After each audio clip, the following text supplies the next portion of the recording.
안녕하세요, KR입니다. 앞으로 나스와 관련된 유익한 정보를 공유하도록 하겠습니다. 첫 시작으로 나스가 무엇인지 알아보도록 하겠습니다. 간단하게 말하면 네트워크로 연결하는 스토리지입니다. 예전에는 디스켓, CD, DVD, USB와 같은 것들로 데이터를 옮겼습니다. 하지만 인터넷이 발전하면서 이메일을 많이 사용하였고, 최근에는 네이버 마이박스, 마이크로소프트 원드라이브, 구글의 구글 드라이브, 애플의 아이클라우드와 같은 시스템을 많이 이용합니다. 이러한 클라우드는 운영사에서 운영을 하지만 나스는 이런 클라우드 저장소를 직접 운영하는 시스템이라고 이해하시면 편할 것 같습니다. 그럼 나스와 클라우드의 저장소는 어떤 장단점이 있을까요? 우선 클라우드의 장점을 먼저 설명드리도록 하겠습니다. 첫 번째, 간편합니다. 모든 것이 다 준비되어 있기에 그냥 사용법을 익히고 사용을 하기만 하면 됩니다. 두 번째, 데이터의 백업에 크게 신경을 쓸 필요가 없습니다. 단점으로는 첫 번째, 매달 일정 금액의 비용을 지불해야 합니다. 물론 데이터가 적을 때에는 무료로 지급해주는 용량으로 충분히 커버가 가능하지만 데이터가 쌓여갈수록 많은 비용을 지불해야 합니다. 두 번째, 민감한 데이터도 외부 클라우드에 올려야 한다는 점입니다.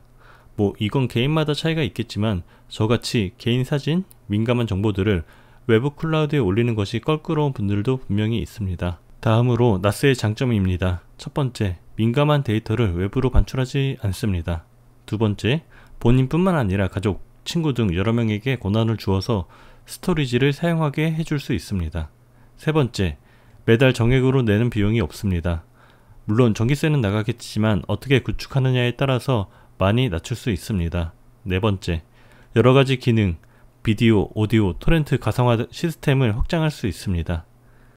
단점으로는 첫 번째, 모든 관리를 본인이 직접 해야 합니다. 구축도 하고 백업도 하고 설정도 해야 합니다. 두 번째, 초기 구축 비용이 들어갑니다. 물론 어떻게 구축하느냐에 따라서 비용을 많이 낮출 수 있습니다. 세 번째, 매달 내는 비용은 없지만 스토리지를 확장하려면 하드디스크 구매 비용이 들어갑니다. 이렇게 비교를 해보고 복잡한 게 싫으신 분들은 클라우드를 사용하시면 됩니다. 앞에서 말씀드렸지만 저같이 민감한 데이터를 외부 저장소에 올리는 게 거부감이 드시는 분들, 그리고 다양한 용도로 활용을 해보고 싶으신 분들은 꼭 나스를 구축해 보시기를 권장드립니다. 시놀로지는 대만에 있는 네트워크 장비 제조사입니다. 나스의 종류로는 XX 플러스, XX 시리즈가 있습니다. 안정성을 위해 설계된 기업용 고성능 스토리지 솔루션입니다. 플러스 시리즈는 확장된 데이터 보호 및 관리 기능으로 데이터 관리를 가속화합니다. 밸류 시리즈는 간편한 데이터 관리, 완전한 공유 등을 위해 설계된 개인 스토리지입니다. J 시리즈는 간단한 관리 및 공유 옵션을 사용하여 파일을 관리합니다. 모델명으로 여러가지를 확인할 수 있습니다. DS420 플러스를 예를 들면 처음 DS는 데스크톱 방식을 말합니다. 참고로 렉 방식은 RS라고 표기가 됩니다. 그 다음 숫자 4는 4배를 뜻합니다. DS720 플러스, DS920 플러스와 같이 아닌 경우도 있습니다. 20은 20년도 공개 제품을 뜻합니다. 마지막으로 플러스는 플러스 시리즈를 뜻합니다. 시놀로지의 DSM 커널을 다른 시스템에서도 사용할 수 있게 만든 해놀로지도 있습니다. 정식 라이센스가 아니라 저작권 문제가 발생할 수 있지만 현재까지 개인에게는 관대한 편이나 직장이나 상용 서비스로 사용 시 법적 리스크가 있습니다. DSM 5.0 버전까지만 해도 GPL 라이센스를 공개하였으나 6.0 버전부터는 공개를 하지 않고 있습니다. 해놀로지 포럼에 준님이 커널을 패치하여 현재 6.2 버전까지 사용이 가능합니다. 현재 DSM 7.0이 공개되었지만 해놀로지 7.0 버전은 아직 미정입니다. 설치 방식은 크게 네이티브와 VM, 가상화 설치로 나눠지고 있습니다. 시놀로지와 해놀로지의 장단점을 알아보도록 하겠습니다. 먼저 시놀로지의 장점입니다. DSM 업데이트를 걱정할 필요가 없습니다. 시놀로지의 모든 기능을 쉽게 사용할 수 있습니다. 단점으로는 가격이 비싸다입니다. 해놀로지의 장점은 남는 장비로 구성이 가능합니다. 가격도 저렴하게 할 수 있고 원하는 스펙으로 제작이 가능합니다. 단점으로는 호환성이 낮습니다. 특히나 CPU, 랜에서 문제가 많이 발생하고 업데이트 시 실패 가능성이 있습니다. 구매를 고려하실 때에는 플러스 시리즈 그리고 4배 이상을 추천드립니다. 금액에 따라서 DS1821 플러스, DS920 플러스, DS220 플러스를 추천드립니다. 해놀로지 사용 시에는 되도록이면 인텔 CPU를 추천드립니다. 랜카드의 경우는 참 애매한데 인텔 랜카드가 그나마 호환성이 좋은 편입니다. 해놀로지 호환성 여부는 워낙에 많은 변수가 있어서 댓글로 남겨주시면 확인하고 답변 드리도록 하겠습니다. 예, 시놀로지 홈페이지를 들어와 봤습니다. 시놀로지 홈페이지에 들어오면은 기본적인 설명들이 나와 있습니다. 여기에 보시면 나스란 무엇일까? 가정용 나스를 눌러 볼게요. 나스가 필요한 이유가 나와 있습니다.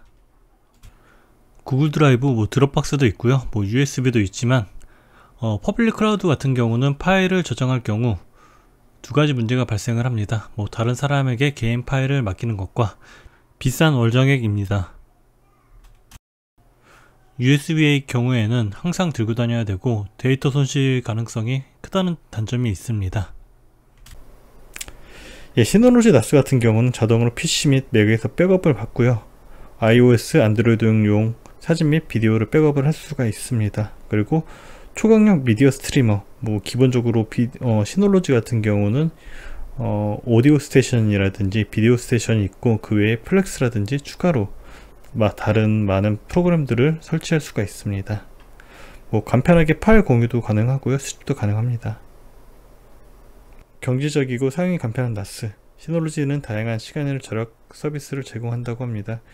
퀵 커넥트 아이디를 적용하기만 하면 복잡한 라우터 설정을 걱정할 필요가 없다고 되어 있지만 솔직히 저는 개인적으로 사용하는 것을 비추천드립니다.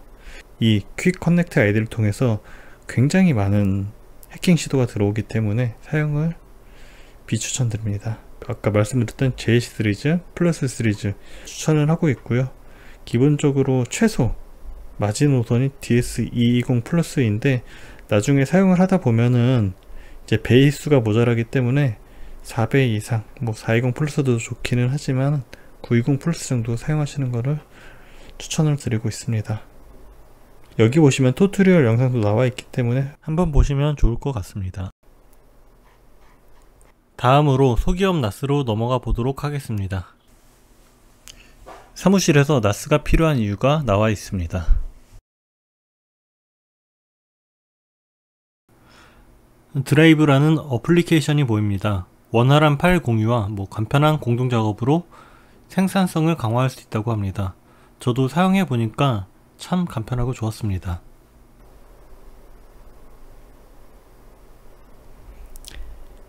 예, 소기업용 나스 같은 경우는 DS220 플러스, 그러니까 플러스 시리즈부터 시작을 하고 여기 말씀드렸던 920 플러스도 들어가 있습니다. 어떠한 프로그램들을 사용할 수 있는지 확인해 보도록 하겠습니다. 예, 디스크 스테이션 매니저, 파일 관리, 가상화, 사용자 관리, 시스템 관리, 보안, 생산성, 데이터 보호, 멀티미디어 이렇게 되어 있는데 여기 밑에 응용 프로그램 보기를 들어가시면 굉장히 많은 프로그램이 있습니다. 이 중에서도 제가 다 쓰는 건 아니지만 쓰고 있는 거는 오디오 스테이션이라든지 시놀로지 캘린더라든지 그 다음에 클라우드 싱크, 문서 뷰어, 다운로드 스테이션, 파일 스테이션은 기본적으로 무조건 써야 되고요. 하이파 백업도 가끔 쓰고요. 로고 센터, 미디어 서버, 노트 스테이션,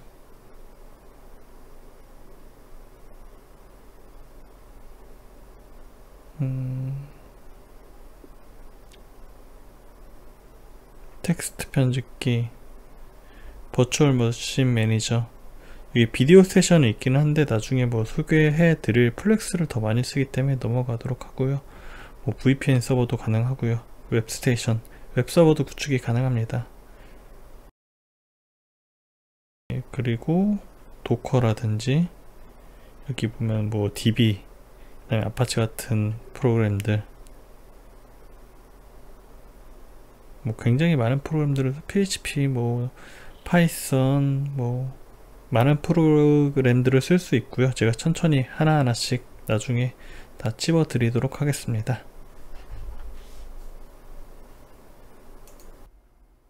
안녕하세요, KR입니다. 오늘은 해놀로지를 설치하는 방법을 알려드리도록 하겠습니다. 해놀로지 설치에는 네이티브와 가상화 설치가 있는데 그 중에서 네이티브 설치를 진행하도록 하겠습니다. 우선은 인터넷 창을 하나 열어주시고요. 예, 해놀로지 설치 시에 필요한 프로그램들을 다운받도록 하겠습니다. 처음으로 다운받을 프로그램은 루퍼스입니다. 인터넷에 RUFUS 검색을 해주시면 처음에 뜨는 요 홈페이지를 들어가 주시면 됩니다. 루퍼스라고 USB 부팅을 가능하게 만들어주는 프로그램입니다. 예, 포터블 버전을 다운받도록 하겠습니다.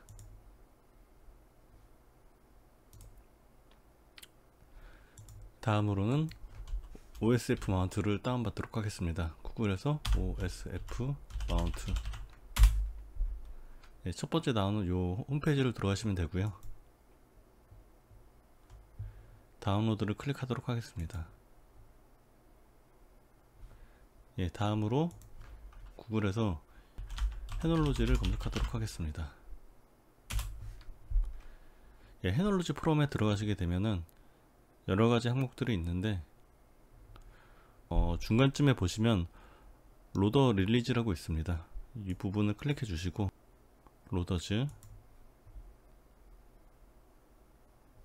예, 준님이 올리신 것 중에서 DSM 6.2 로더를 클릭하도록 하겠습니다. 예, 이렇게 하면 메가링크가 3개 정도 나오는데 DSL 918 플러스를 다운받도록 하겠습니다. 제가 DS918 플러스를 선택한 이유는 나중에 하드웨어 트랜스코딩을 하기 위해서 선택을 했습니다. 아마 다른 분들도 361호나 3617이 아니라 918을 다운받으시는 것을 추천드립니다. 네, 다운받는 방법은 마우스 오른쪽을 클릭하시고요. 다운로드, 일반 다운로드를 클릭하시면 자동으로 다운이 됩니다.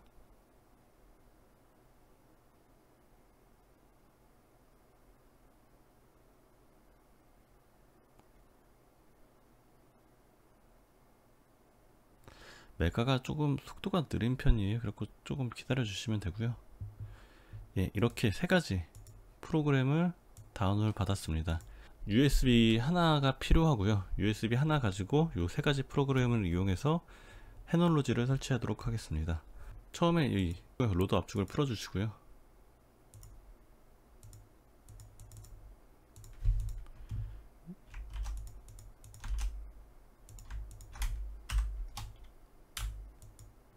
이제 저희가 USB에 이 로더를 설치를 할 건데, 설치를 하는 항목 중에 필요한 것들이 몇 가지가 있어서 먼저 알려드리도록 할게요. 우선은 USB를 연결해 줍니다. 예, 윈도우 10 기준으로 왼쪽 밑에 윈도우 마크가 있는데 마우스 우클릭을 한 후 장치 관리자를 실행합니다. 예, 여기 안에 보시면은 여기 범용 직렬 버스 컨트롤러를 클릭을 하게 되면은 이렇게 USB 대용량 장치라고 나타납니다. 이걸 더블 클릭을 해주시고 여기 보시면 중간에 자세히라고 있어요. 자세히를 들어가신 다음에 장치 설명에서 하드웨어 아이디를 클릭을 합니다. 그렇게 되면은 이렇게 2가지 항목이 나타나게 되고, 이 중에 밑에 항목을 마우스 우클릭하고 복사를 하십니다. 여기 있는 VID 값과 PID 값이 나중에 저희 이 신호 이미지, 로더 이미지에서 수정을 해야 되기 때문에 이 항목을 복사를 한 후 여기 검색창에다가 노트패드를 입력한 후 엔터를 눌러 주십니다. 예, 이렇게 메모장이 하나 열어나고요. 여기다가 마우스 우클릭 붙여넣기를 실행합니다. 저희가 필요한 값만 남기고 다 삭제를 하게 되면 VID 앞에 USB 역슬러시를 삭제를 해주시고요. 그 다음에 여기 보시는 PID에서 엔터를 눌러주고 N 마크를 삭제를 합니다. 그러면 VID 값과 PID 값만 나타나게 되고요. 이제 로더 이미지를 수정을 진행할 건데, 수정을 진행하시기 전에 OSF 마운트를 먼저 설치를 진행합니다. 예, 눌러주시고요. 예, accept, next, next, install만 눌러주시면 설치가 진행이 됩니다. 예, txt 파일은 볼 필요가 없고, 예, OSF 마운트를 실행을 시킵니다. 여기서 마운트 new를 눌러주시고요. 여기 점 3개 보이시죠? 이 부분을 클릭을 해서 아까 다운로드 받은 로더를 클릭해 주시고요. 넥스트를 클릭합니다. 여기서 보이시는 첫 번째 부분을 선택 0번, 파트 0번을 클릭하시고 넥스트를 클릭하고요. 여기 리드 온리라고 되어 있는데 저희가 데이터를 수정할 거기 때문에 체크를 해제하고 마운트를 클릭합니다.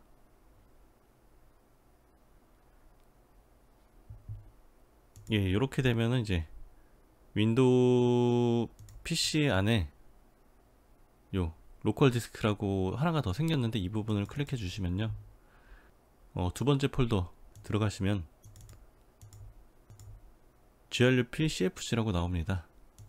요 파일을 왼쪽 밑에 검색해서 노트패드 NOTPAD를 클릭하시고 엔터 누르시고요, 이 cfg 파일을 잡아서 끌어 넣어 줍니다.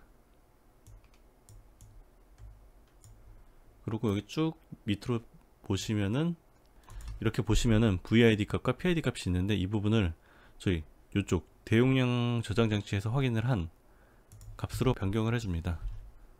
VID 값을 0781, PID 값을 5567. 이 VID와 PID는 USB마다 다 틀리기 때문에 이 부분을 꼭 수정을 해주시면 되고요.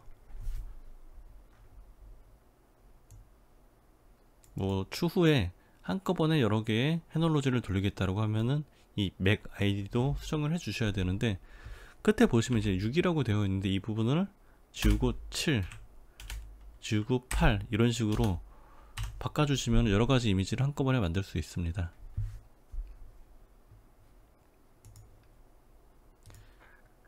예, 위쪽에 메뉴 중에서 파일 저장을 누르시고, 예, CFG 파일을 닫겠습니다.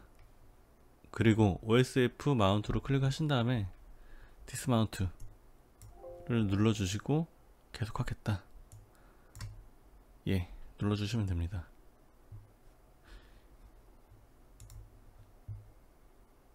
이렇게 보시면은 로드 이미지가 수정이 되었고요. 이 수정된 이미지를 USB에 설치하도록 하겠습니다. 아까 처음에 받으셨던 루퍼스 프로그램을 실행시켜 주시고요, 예 누르시고요, 뭐 업데이트 확인할 필요 없습니다. 예, 이쪽에 보면 선택이라고 있는데 선택해서 로더 이미지를 클릭해 줍니다. 예, 여기에는 뭐 저희 USB 32기가 짜리거든요. 요거 클릭해 주시고 시작을 누르시면, 뭐 계속 하겠습니까? 확인.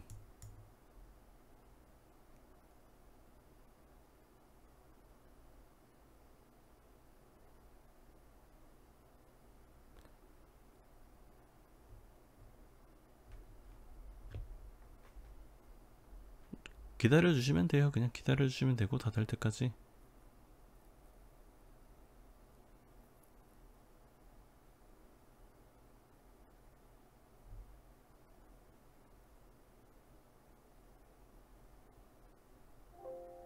예, 다 됐습니다. 닫기 눌러 주시고, 이렇게 되면 USB에 이제 로더를 설치했고요.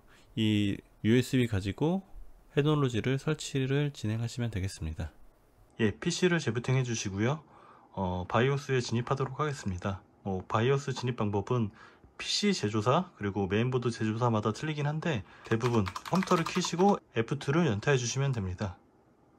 로고가 나오고 밑에 이렇게 델릿 F2를 누르라고 나오는데 이때 눌러주시면 되고요. 현재 제가 지금 테스트하고 있는 보드는 에이소스 보드예요. 뭐 다른 기가바이트라든지 뭐 에즈락은 다 틀리긴 하지만 대부분 다 비슷하긴 합니다. 이렇게 위에 보면 여러가지 항목들이 나오는데, 부트 들어가시고요, 부트에서 밑으로 쭉 내려보시면은 부트 옵션이라고 있습니다. 부트 옵션 1을 USB로 변경하고 저장하고 재부팅 해주시면 됩니다. 요번에는 그냥 가만히 있을 거예요. USB로 부팅을 했으니까.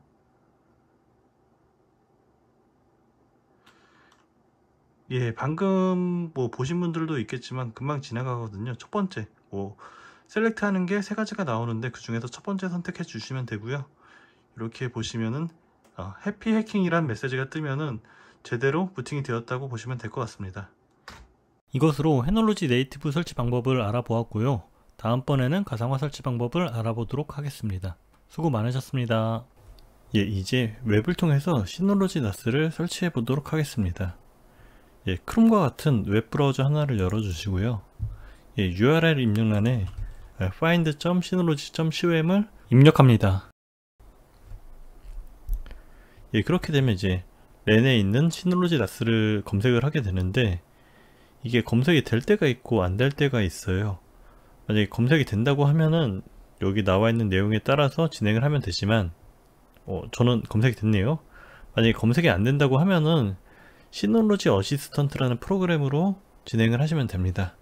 우선 저는 검색이 됐으니 여기서 뭐 저희가 알 수 있는 거는 이 나스의 IP 주소는 1916850.103이다. 그리고 맥 어드레스 뭐 이런 것들을 알 수가 있는데, 지금 상태를 보시면 아시겠지만 설치되어 있지 않음이라고 떠요. 여기에는 이제 DSM이 아직 설치가 되지 않았기 때문에 이제 DSM 설치를 진행을 할 건데, 예, 연결을 누를게요. 예, 동의합니다. 다음, 계속. 예, 해당 페이지로 변경이 되게 되면은 여기서 이제 DSM을 설치를 할 건데, 설정을 클릭해 주시고요.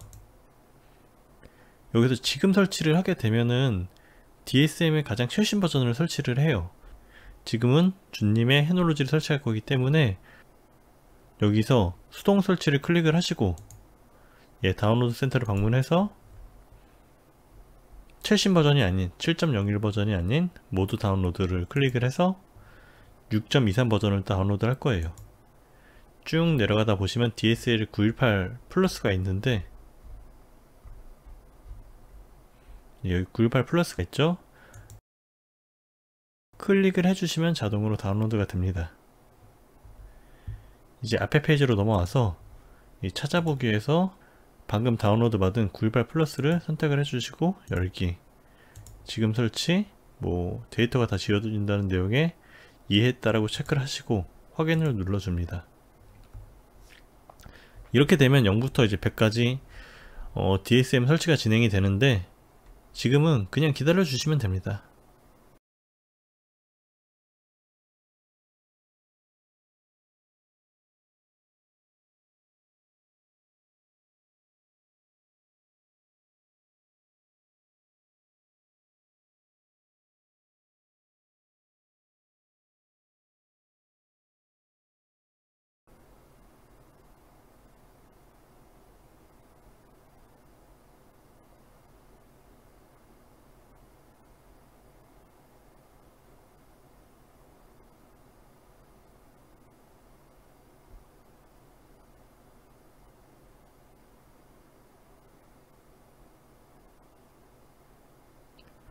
예, 설치가 완료가 되면 이렇게 다시 시작이 됩니다.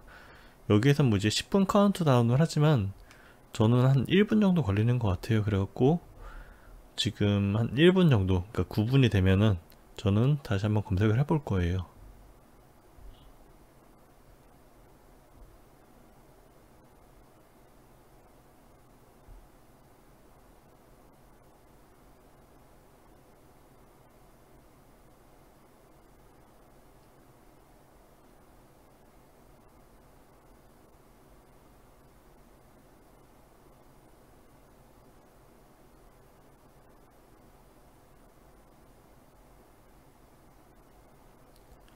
예, 다시 한번 검색을 하실 때에는 여기 주소 보이시죠?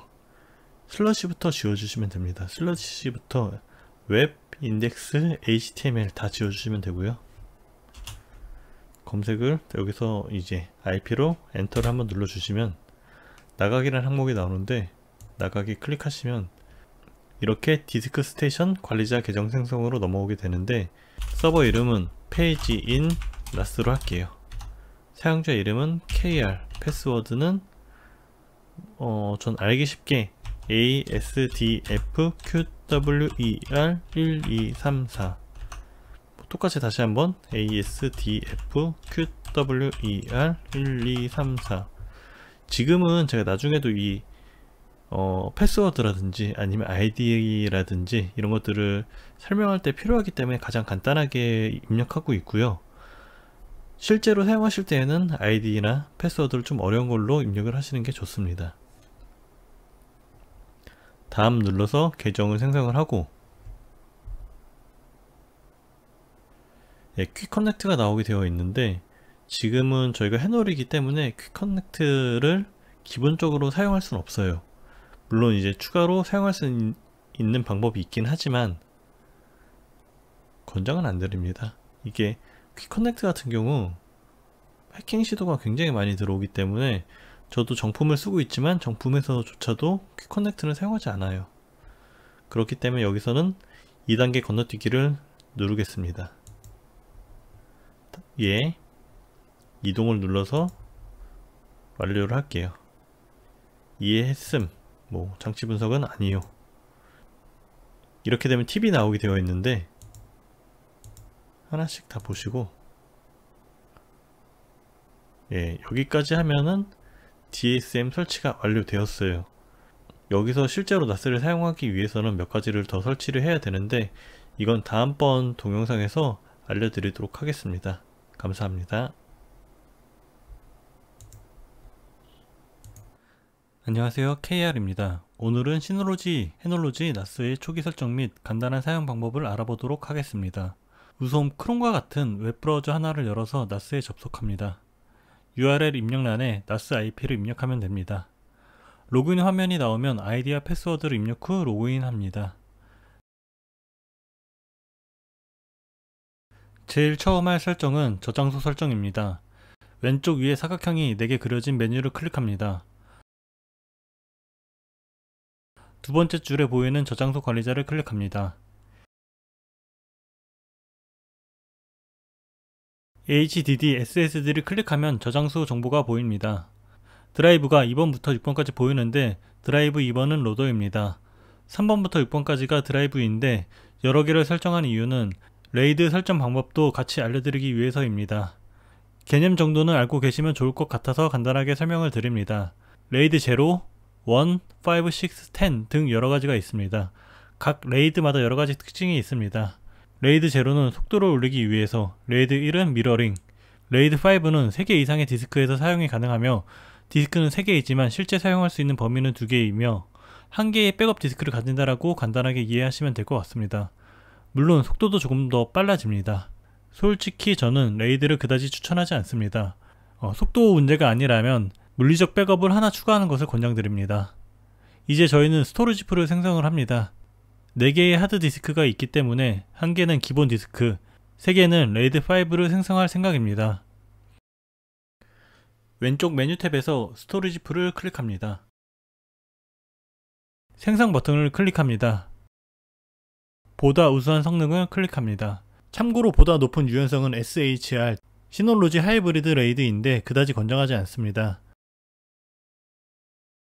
우리는 기본 볼륨을 먼저 설정할 것이기 때문에 레이드 유형에서 기본을 선택한 후 다음을 클릭합니다.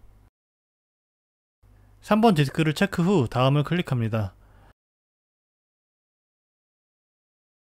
디스크 초기화가 된다는 메시지가 뜨는데 확인을 클릭합니다. 이제 드라이브 검색 수행인데 얘를 눌러서 드라이브 검사를 실시합니다. 스토리지로 사용하다 디스크 오류가 발생하면 골치 아파집니다. 검사를 실시하면 초기 설치 시간이 오래 걸리지만 추후에 문제가 생길 가능성이 적어지기 때문에 꼭 실행해 주시기를 바랍니다. 마지막으로 설정을 확인하고 적용을 클릭합니다.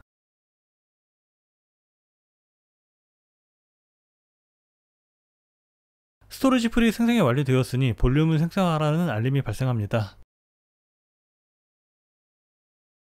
상태창을 확인하시면 백그라운드에서 드라이브를 확인 중이라고 나오고 드라이브 확인 중에는 성능 저하가 발생합니다. 저는 SSD로 연동을 하였기에 빠르게 진행되지만 하드디스크로 연결하신 분들은 용량이 크면 클수록 더 느려지니 참고하시기 바랍니다. 다음으로 레이드 5 스토리지 풀을 생성하도록 하겠습니다. 생성 후 클릭합니다. 보다 우수한 성능을 선택하고 다음을 클릭합니다. 레이드 유형에서 레이드 5를 선택하고 다음을 클릭합니다. 드라이브 4, 5, 6를 체크하고 다음을 클릭합니다. 설정을 확인하고 적용을 클릭합니다. 참고로 레이드는 기본 스토리지 풀 생성보다 시간이 더 걸립니다.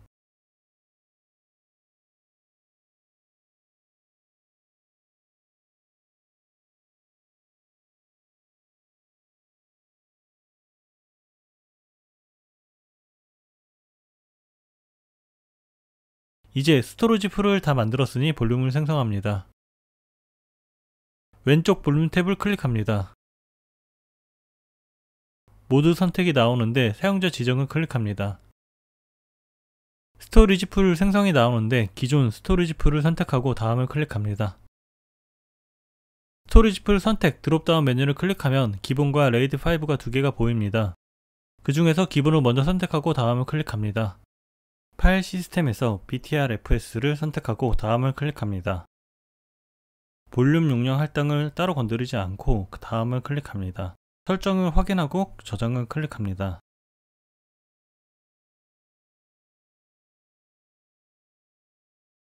이렇게 하면 기본 볼륨 1이 생성됩니다. 레이드 5도 크게 다르지 않습니다.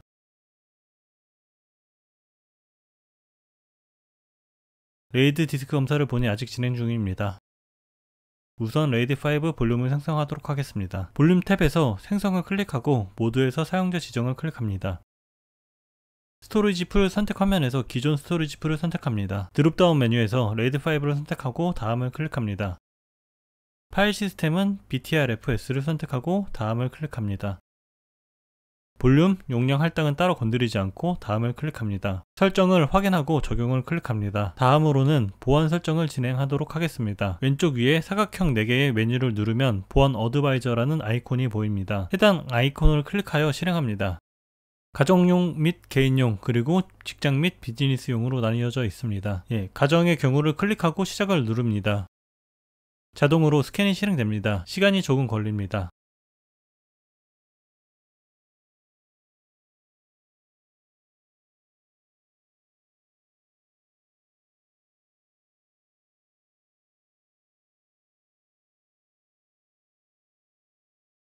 완료되고 나서 업데이트 쪽에만 문제가 있다고 나옵니다. 세부 내역을 보면 최신 DSM 버전이 아닌 것과 일부 패키지가 최신이 아닌 것, DSM 업데이트 이메일 알람이 꺼져 있다고 나옵니다. 다음으로는 직장 및 비즈니스용으로 스캔을 해보도록 하겠습니다. 왼쪽 메뉴 중 고급 항목을 클릭하고 보안 기준에서 직장 및 비즈니스의 경우를 선택하고 적용을 클릭합니다.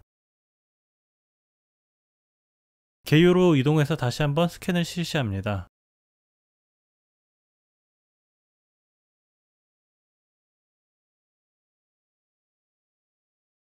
보시면 아시겠지만 가정용보다 비즈니스용이 조금 더 많은 부분을 체크합니다. 우선 시스템을 먼저 보겠습니다.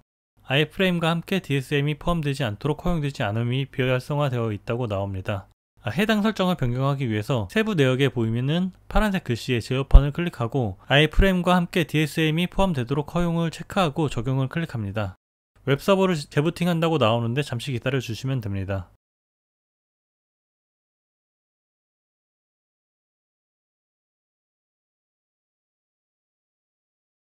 계정으로 이동합니다. 패스워드 강도 문제인데 제가 이전에 ASDFQWER 1234로 해서 너무 간단해서 대문자나 특수문자를 넣기를 권장하고 있습니다. 요번에도 더블 클릭을 하고 제어판으로 이동을 해서 대소문자 혼합 포함, 숫자 문자 포함, 특수문자 포함, 그리고 최소 패스워드 길이를 8로 하는 것을 권장드립니다. 적용하고 해당 창을 닫습니다. 제어판 왼쪽 메뉴에서 사용자를 클릭해서 관리자 계정, 저는 참고로 KR 계정인데 비밀번호를 대문자, 소문자, 그리고 특수문자 숫자를 넣어서 바꿔줍니다.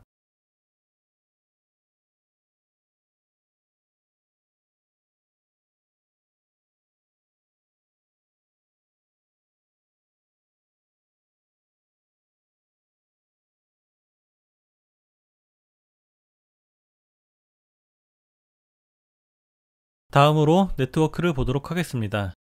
HTTP와 관련된 내용이 두 개 있습니다. 하나는 HTTP에서 HTTPS로 자동 리디렉션이 안되는 것과 DSM HTTP 포트를 병용하라는 메시지입니다. 둘 다 같은 곳에서 설정을 진행해서 둘 중에 아무거나 세부 내역을 보고 제어판으로 이동을 합니다.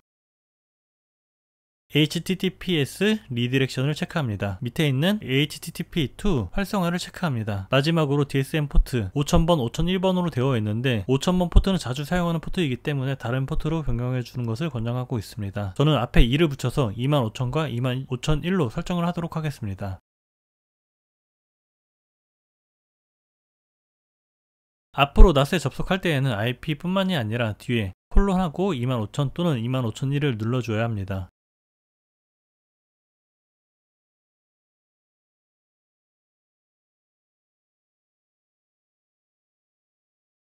이제 마지막으로 업데이트 부분을 보도록 하겠습니다.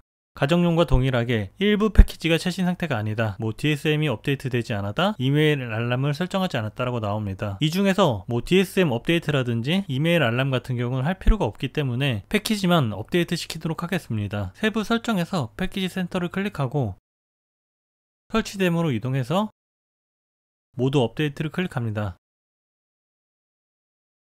그리고 설정 클릭하고 새 패키지 설치 볼륨을 볼륨 1로 선택하고 확인을 클릭합니다.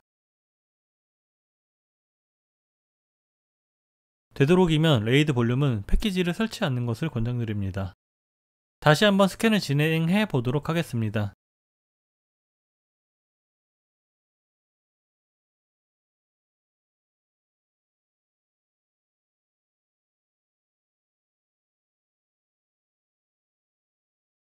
DSM 업데이트를 제외하고는 문제가 없다고 나옵니다. 초기 설정이 끝났으니 공유 폴더를 만들도록 하겠습니다. 제어판을 실행하고 공유 폴더 생성을 클릭합니다. 권한 없는 사용자에게 하위 폴더 및 파일 숨기기를 체크하고 휴지통 활성화를 체크 해제합니다. 이름의 폴더명 데이터를 입력하고 다음을 클릭합니다. 폴더는 되도록이면 암호하지 않는 것을 권장드립니다. 다음을 클릭하고 넘어가도록 하겠습니다.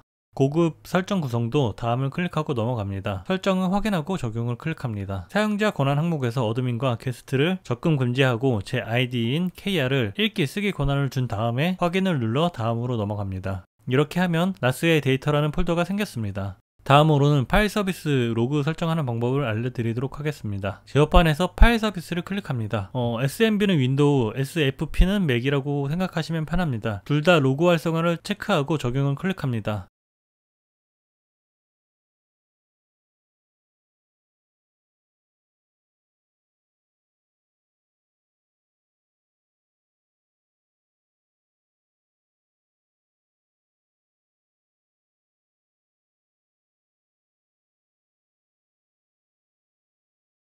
다음으로 로그인 제한을 걸어두도록 하겠습니다. 나스 같은 경우는 인터넷으로 접속을 하다 보니 해킹 시도가 발생할 수 있기 때문에 예를 들어 5분간 5번의 로그인 실패가 발생하면 해당 IP를 자동으로 차단해주는 방법입니다. 제어판 메뉴 중 보안을 클릭하고 위에 계정 자동 차단 항목에서 로그인 시도 횟수를 5로 바꿔주고 적용을 클릭합니다. 마지막으로 SSH 포트를 변경하도록 하겠습니다. 되도록이면 SSH 포트를 열어두는 것을 권장하지 않지만 해놀로지 같은 경우는 추후에 트러블이 발생했을 때 SSH로 접속을 해서 조치를 하는 경우가 많습니다. 하지만 SSH의 기본 포트인 22번을 사용하게 되면 많은 해킹 시도가 발생하기 때문에 22번 포트를 다른 포트로 변경하도록 하겠습니다. 터미널 및 SNMP 탭을 클릭하고 SSH 서비스 활성화를 체크한 뒤 포트를 22에서 2022로 수정하고 적용을 클릭합니다. 다음으로 간단한 사용 방법을 알려드리도록 하겠습니다. 폴더를 만드는 방법을 안내해 드리도록 하겠습니다. 만드는 방법은 실제 윈도우와 비슷합니다. 파일 스테이션을 실행시키고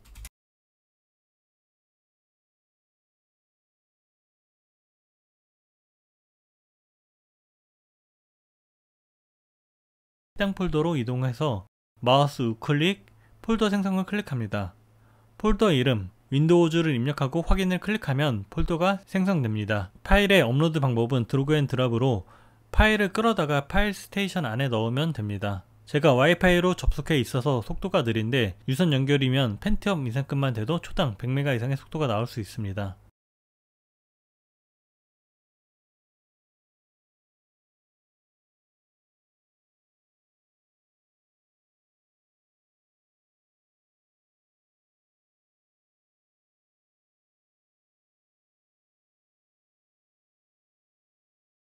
오른쪽 위 위젯 아이콘을 클릭하고 시스템 상태, 리소스 모니터를 최소화하면 상단 상태창에서 현재 상태를 간단하게 확인할 수 있습니다.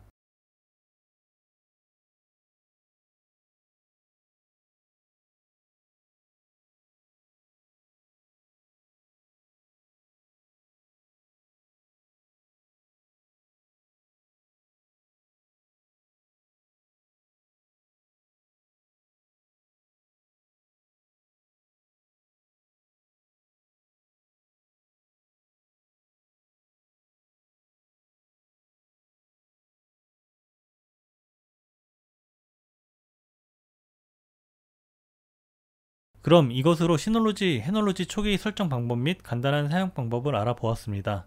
다음번에는 조금 더 유용하게 쓸 수 있는 방법을 알려드리도록 하겠습니다. 도움이 되셨다면 구독과 좋아요를 부탁드립니다.